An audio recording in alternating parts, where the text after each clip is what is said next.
Messieurs et dames, bien bonjour, bien bonsoir, bonjour, bonsoir et bienvenue sur le plateau de Kifos-nous, le magazine de l'intelligence collective en action. Alors, ce soir, dans notre périple, je dirais, sur le chemin de l'intelligence collective, on va rencontrer First Caraïbes. Alors, nous avons l'honneur et vraiment le plaisir de recevoir donc Jacqueline Marie-Rose. Bonsoir Jacqueline. Bonsoir Olivier. Le professeur Charles Nicolas, bonsoir. Bonsoir Olivier. Très bien. Bonsoir Sylvie. Bonsoir Olivier. Et bonsoir Nelly Nomal. Bonsoir Olivier. Très bien, merci beaucoup, bienvenue. Alors, vous êtes tous et toutes membres de First Caraïbes. Mais qu'est-ce que c'est que First Caraïbes? Quelle est la raison d'être de First Caraïbes, professeur? First Caraïbes, c'est une association dont le slogan est « Penser globalement, agir localement ». Il y a agir. C'est ça qui nous intéresse aujourd'hui. C'est une association qui a la particularité, la spécificité, je devrais dire, d'aborder les problèmes de société de façon scientifique, avec des sondages, avec des statistiques, avec des études, avec des méthodes scientifiques. Et qu'est-ce que vous avez déjà réalisé? Vous existez depuis combien de temps? Vous avez été créé en quelle année? Alors, First Caraïbes a maintenant 24 ans et demi. 24 ans et demi? Mais oui, c'est une association qui est déjà adulte. D'accord. C'est pas un petit moment. Ok. Donc, non, c'est une association qui a déjà beaucoup travaillé, qui a déjà fait des choses. Donc, qui a déjà travaillé, par exemple, avec les enfants. Je me rappelle très bien qu'il y a une vingtaine d'années, nous avons été les tout premiers à imaginer une action qu'on avait appelée, avec les enfants des classes de 5e, Net et clean. Net et clean. Alors, net et clean, c'était un jeu de mots, bien entendu, sur clean, puisqu'il s'agissait de s'occuper de la prévention de la toxicomanie, prévention des consommations de drogue chez les jeunes. Et donc, toutes les classes de 5e de la Martinique sont venues c'était au Palais de Madiana, en quart, pas tous en même temps, bien entendu. Donc les classes sont venues, c'était en général le samedi, sur plusieurs mois, et même je pense sur presque 2 ans. Elles sont venues et les élèves ont été initiés à l'utilisation d'ordinateurs, avec comme thématique les problèmes de drogue, et donc ils se sont branchés sur alors comment utiliser un ordinateur, comment se connecter, etc. C'était quand même des enfants de classe de 5e. Ça a été très très utile et les professeurs étaient très contents du résultat. Et puis ça s'est fait évidemment avec les enfants, ça s'est fait dans la fête.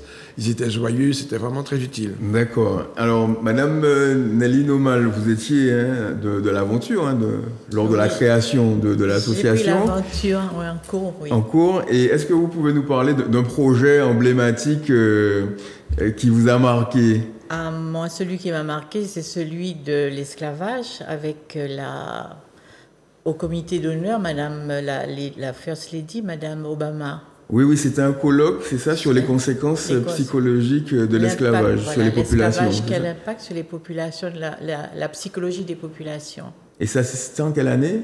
2016. 2016. Oui. D'accord, très bien. Et ça s'était fait à la fois en Martinique et en Guadeloupe, au je crois. Memorial Act, c'est exactement, ça. Oui. Tout à fait. Et c'était un moment impressionnant, surtout avec les personnalités qui étaient. On avait tous les prix Nobel, en passant de Madame Marie Scondé, Monsieur Derek Walcott, oui, Madame Morrison, Christiane Dapierre, Monsieur, celui qui vient de mourir, Monsieur. L'avocat qui vient de mourir, oui. De l'abolition de la peine de mort. Ah, Monsieur Badinter. Monsieur Badinter, il était là. Et puis, oui. on avait aussi... C'était vraiment une belle palette de grandes personnalités, et donc c'était pas facile à mettre en place 19 pays, plus ces personnalités. Donc nous avons pu quand même rassembler plus de 1200 personnes. Et ce colloque a donné lieu donc à la publication d'un livre, oui. La publication des actes qui est disponible aujourd'hui en librairie. En librairie, et la suite aussi, on a eu un travail de recherche qui a été financé par le FEDER et la CTM sur l'implication des conséquences dans la population martiniquaise. Et là, ça sera bientôt présenté, publié. D'accord, très bien, très très bien. Alors, Madame Jacqueline Marie-Rose, aussi, ça fait très longtemps que vous êtes membre de cette association. Oui. Est-ce que vous pouvez évoquer un projet qui vous a marqué? Mais j'avoue que le projet l'esclavage, le congrès l'esclavage, quel impact sur la psychologie des populations était vraiment dans la vie de First Caraïbes, je ne sais pas, mais un fait marquant. Et c'est une petite équipe qui s'est retrouvée avec beaucoup de personnes qui se sont impliquées au fur et à mesure parce que c'était un projet consistant. Et moi, j'ai envie de dire, c'était un peu la première manche du projet qui a été initié après, qui était Martinique 36 heures, parce que c'est un projet qui nous a montré qu'il fallait être nombreux, qu'il fallait... ça traitait d'un sujet qui touchait beaucoup de Martiniquais. On était très surpris par la population qui est venue écouter et qui a participé à l'élaboration du succès de ce colloque. Et j'avoue que après la suite était, comment dire, presque logique. J'ai envie de dire, First Caraïbes, c'est une vie qui a commencé, donc, et où on parle souvent de personnalités martiniquaises. Moi, je les ai rencontrées, donc Nelly et professeur, grâce à Nelly, qui était venue me voir, parce que je travaille dans une institution, et elle était venue me voir pour, je crois, un colloque qu'ils avaient fait sur Frantz Fanon, et qui était déjà... Donc ça, c'est une autre réalisation à votre actif. Hein. C'était bien avant, c'était avec le 50e anniversaire de son décès, et c'était en 2011. C'était en 2011, très bien. Et First Caraïbes avait eu le label de l'Outre-mer. Hein. Ah oui, c'était l'année de l'Outre-mer. Oui, tout à fait, exactement. Oui. Et puis, non, c'est vrai que Jacqueline parle de succès. Le colloque a entraîné, en effet, ça a été un coup de tonnerre dans un ciel serein. Oui. Parce que quand les gens ont entendu parler de l'épigénétique, ils ont cru qu'on avait dans l'ADN des conséquences psychologiques de l'esclavage. Alors, professeur, en quelques mots, est-ce que vous pouvez nous expliquer ce qu'est l'épigénétique? Ah oui, l'épigénétique, c'est le contraire de ce que nous avons appris en génétique à l'école. C'est-à-dire qu'il y a une influence du contexte sur les gènes. Alors, une influence qui se fait de façon un peu indirecte, mais qui est effectivement la preuve d'une modification. Et effectivement, donc, on a trouvé des modifications qui ont été transmises de génération en génération, par exemple pour ce qui concerne l'Holocauste. Mais bon, pour l'esclavage, c'est plus compliqué, bien entendu. Donc, il faut se souvenir que les conséquences psychologiques anciennes, qui ont effectivement aujourd'hui encore des traces et qui peuvent nous handicaper, eh bien, elles sont réversibles. Oui. Mais c'est ça qui est important, c'est que c'est réversible. Il n'y a pas de fatalité. Mais oui, il n'y a pas de fatalité. On peut inverser le cours des choses. Mais bien entendu. Et si je vous invitais sur ce plateau-là, puisqu'on est sur le plateau de l'intelligence collective en action, c'est par rapport au projet 36 heures pour demain.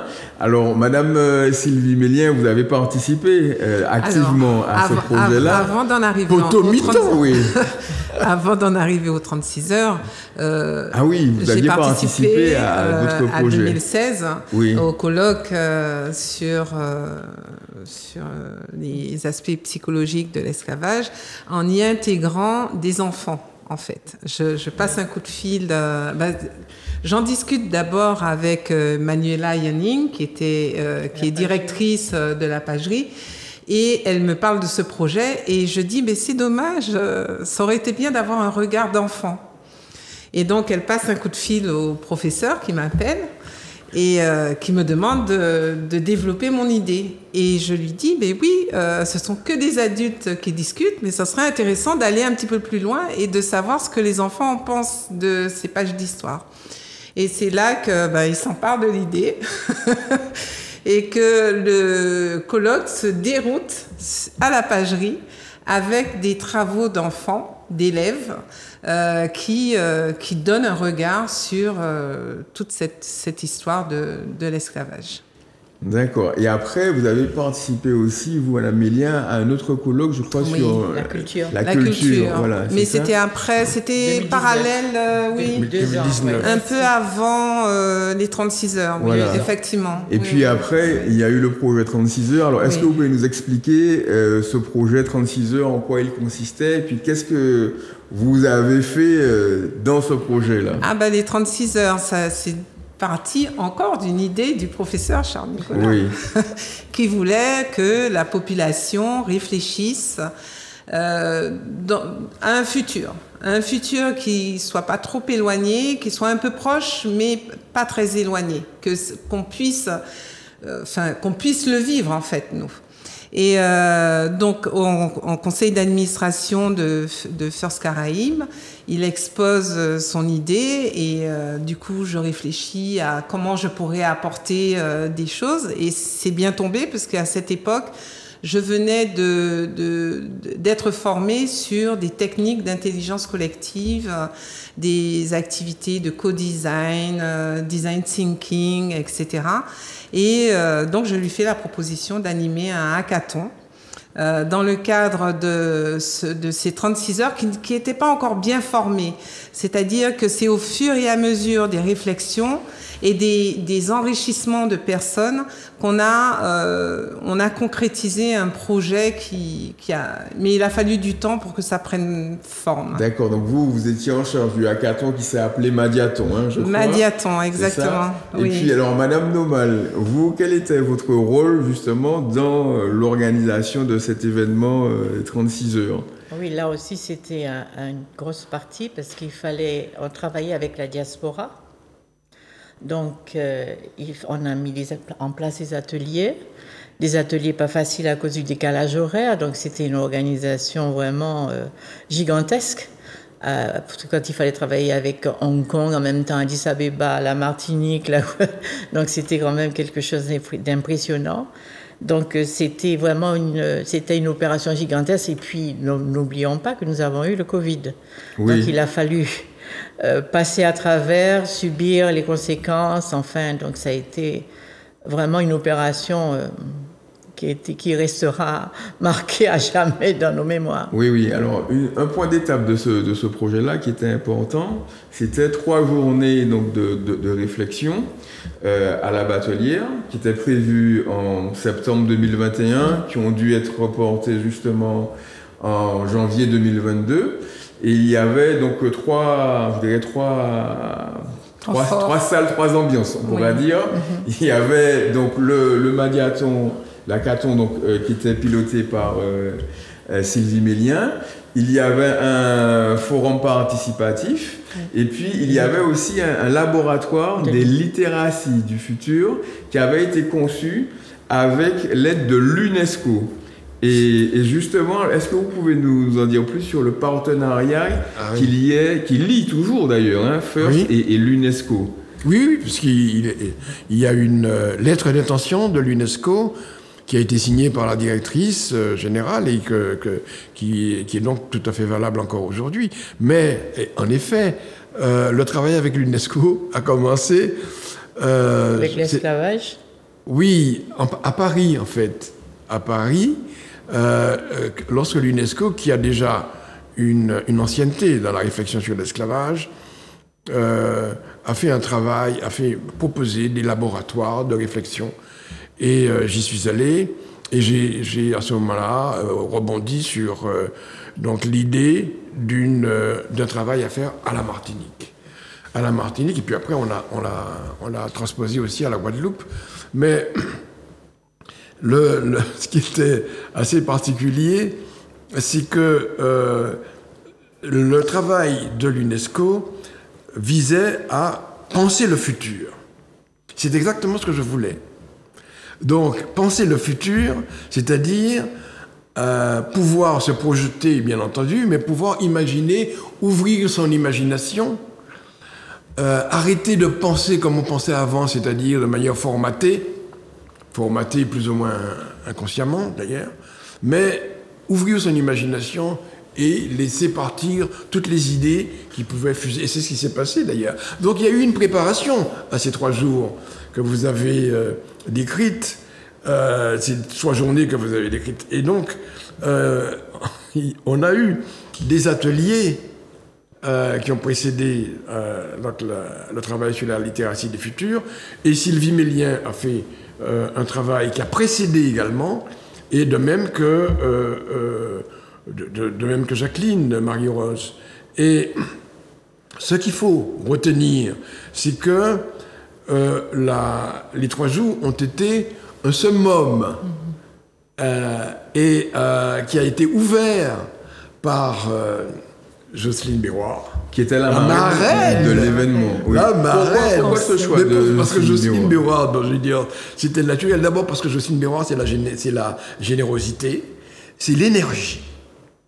C'est l'énergie. Et c'est l'énergie, ça nous convient. C'est tout à fait ce qu'il nous faut. Et c'est ce qu'il nous fallait parce qu'on avait besoin de penser. Il y avait quand même une grande morosité en Martinique avec le Covid, avec toutes ces morts, ces avis d'obsèques là, interminables, etc. En fait, la Martinique était d'une grande tristesse. Et puis, il y avait aussi d'autres drames. Bon, ce qui nous intéressait, c'était justement de parier sur les forces qui faussent nous. Oui. En quelque sorte. Oui, tout à fait. En quelque sorte. Très bien. Je ne veux pas voler. Je ne peux pas dérober le slogan de M. Jean-Marie. Et Mme Béroir a participé aux ateliers. Comment Elle donc a participé aux ateliers, Mme Béroir. Oui, Mme Béroir a participé aux ateliers. Oui. Elle insiste, elle a raison. En effet, parce que, je veux dire, c'est effectivement un emblème d'énergie et aussi de réflexion. Oui, tout à fait. Donc, vous avez des centaines de Martiniquais d'ici, donc résidents martiniquais hors de Martinique, qui ont réfléchi, donc selon des modalités différentes, à l'avenir de la Martinique. Hein. Très bien. Alors, on n'a pas choisi la centaine de Martiniquais. C'est-à-dire qu'au départ, c'est une action qui concerne l'ensemble de la population martiniquaise. Et c'est ça l'objectif. Quand on parle du forum largement participatif, c'est le professeur qui l'a rajouté, parce qu'il y avait cette ambition de pouvoir s'adresser à tout le monde en Martinique et de pouvoir fédérer. Et c'est d'ailleurs pour ça que le choix s'est fait sur Jocelyne Béroir, parce qu'elle a cette capacité de fédérer une population autour d'elle. Donc on voulait que vraiment le plus grand nombre, on voulait pas que ça soit quelque chose d'élitiste, on voulait vraiment que ça soit, que toute la population, et on n'a pas arrêté de le dire, que c'est quelque chose qui est ouvert, tout le monde peut apporter quelque chose, tout le monde peut apporter sa brique pour pouvoir construire la Martinique de demain. Et c'est pour ça que c'était important que nous trouvions quelqu'un, un symbole, qui puisse fédérer l'ensemble de la population. D'accord, très bien, merci. Alors, Jacqueline, vous, qu'est-ce que vous retenez de ces 3 journées-là? Et puis, quelle est la suite, justement? Parce que ça s'est passé en janvier 2022. Qu'est-ce qui s'est passé depuis, hein? Vous allez compléter aussi. Oui, alors, je voulais aussi rajouter que le symbole de Martinique 36 heures, c'est l'aïeul. Et on a choisi l'aïeul avant même le fait qu'elle soit reconnue à l'UNESCO. On a choisi l'aïeul pour sa symbolique du faire ensemble, du ensemble dans une barque, ensemble en prenant un cap et ensemble à avancer vers 2036. Et à gagner, bien sûr, comme dit Nelly, et à gagner. Et l'aïeul est en plus, chez nous, un élément durable. Et la durabilité aussi était un atout que l'on souhaitait développer à travers les 36 heures. Une Martinique durable. Voilà. D'accord, très bien, merci beaucoup. Alors, Nelly Nomal, qu'est-ce qui s'est passé depuis ces 3 journées de janvier 2022? Comment se poursuit le projet? Parce que le projet se poursuit, hein, ça continue. Tout à fait. Donc, au bout des 36 heures, il y a eu des projets qui ont été élaborés, justement, certains avec Sylvie, d'autres avec l'UNESCO. Et pour le forum largement participatif, ce sont les gens qui étaient dans la salle, mais qui ont aussi parlé de projets avec la participation de quelques communes. On a eu 9 communes qui ont participé à ce forum. Donc, à ces projets qui ont été élaborés. Donc, après les 36 heures, les projets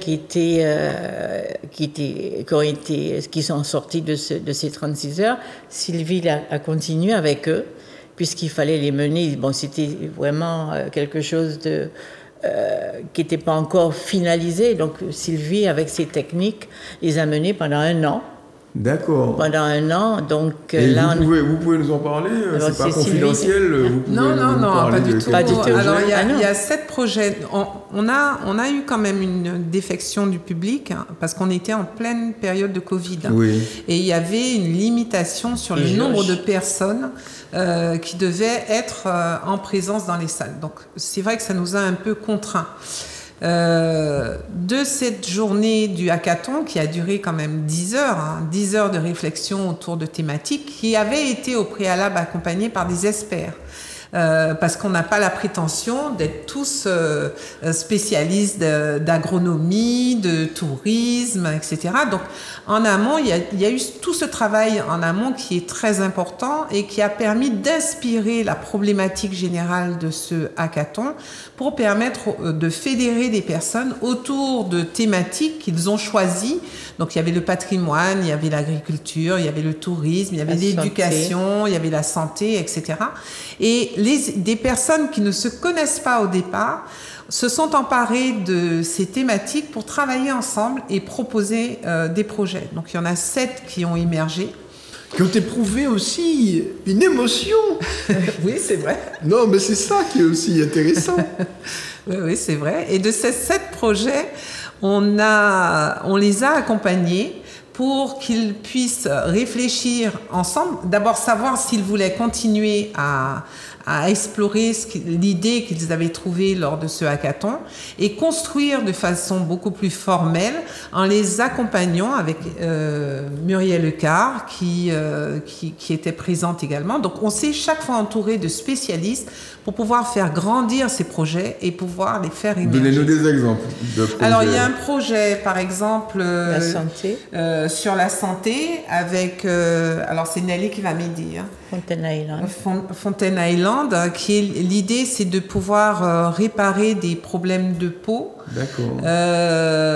Et de pouvoir fédérer autour de cette équipe. Alors, c'est un jeune homme, Nelly va m'aider. Non, mais c'est pas grave. Non, mais et donc, c'est Nelly, un la projet sur mémoire. la santé. Est-ce qu'il y a un autre projet, par exemple? Oui, sur l'agriculture. Alors, l'idée, c'était de... Ben, l'agriculture, l'idée, c'était que chaque fois qu'on a des arbres fruitiers, puis tous les fruits tombent à terre. L'idée, c'était de pouvoir ramasser l'ensemble des fruits et les particuliers. Chez les particuliers, qu'ils apportent leurs fruits plutôt que ça tombe et que ça se perd, et qu'on puisse soit les transformer, soit les donner, soit en faire quelque chose. Mais qu'il n'y ait plus de perte de fruits dans aucun jardin. Donc, il y avait cette idée-là. Il y avait l'autoroute cyclable qui est toujours également. Alors, c'est un projet ambitieux, très ambitieux.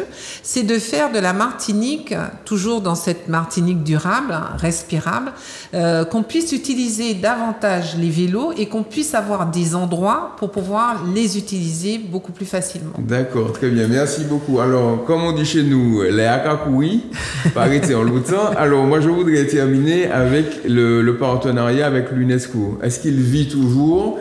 Et je crois savoir que vous avez même aussi un peu exporté cette littératie des futurs, non seulement dans la fonction publique et dans l'entreprise en Martinique, mais aussi en Guadeloupe. Alors, est-ce que vous pouvez nous en dire plus? Oui. Alors, en effet, ce qui est intéressant aujourd'hui, là, dans la d'hier et de demain, ce qui me semble intéressant, c'est vraiment de montrer que le travail qui a été réalisé à la Martinique était exportable et l'UNESCO a eu un coup de foudre pour la Martinique parce que Ailleurs, l'UNESCO a fait aussi des actions de littératie des futurs, c'est-à-dire arriver à penser le futur.